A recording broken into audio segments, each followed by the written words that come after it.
May ikakasang malawakang rally ang Makabayan Bloc at ibang grupo para kalampagin ang Senado na aksyonan na ang impeachment complaint laban kay Vice President Sara Duterte. Narito ang report ni Marian Enriquez.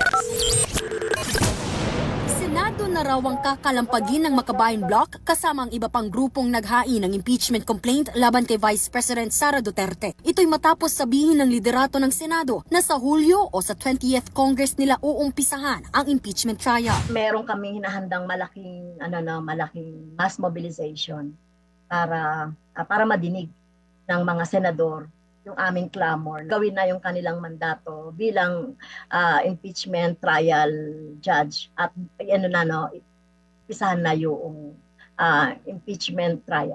Ganyan din ang panawagan ng grupong Bayan Muna. Giit nila, sa ilalim ng saligang batas, dapat ay agad na mag-umpisa ang paglilitis ng Senado. Wala raw legal basis kung sobra itong patatagalin. Ganito rin ang sentimiento ng ilang House leaders. Bagamat ginagalang naman daw nila ang desisyon ng Senado, pero sana naman dapat makinig din po siguro sila sa pulso ng nakakarami. Pero sabi ko nga, mahirap naman na pangimasukan yung bagay na yun. sa ngayon, nakadalawang pulong na ang prosecution team at mismong si House Speaker Martin Romualdez bumisita raw sa pulong nila kahapon bilang suporta. Dumaan lang sa saglit.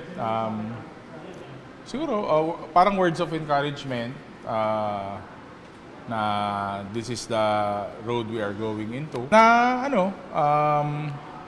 we have to stay true to what we voted upon. When you say immediate, dapat agaran, yun yung forthwith. So in my opinion na that's what should be done. Giit ng mga kongresista, isang conviction lang sa 7 articles of impeachment na inihain nila, mapapatalsik na si VP Sara.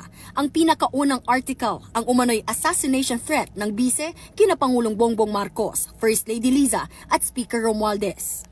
Nagbabalita mula sa Frontline, Marian Enriquez, News 5.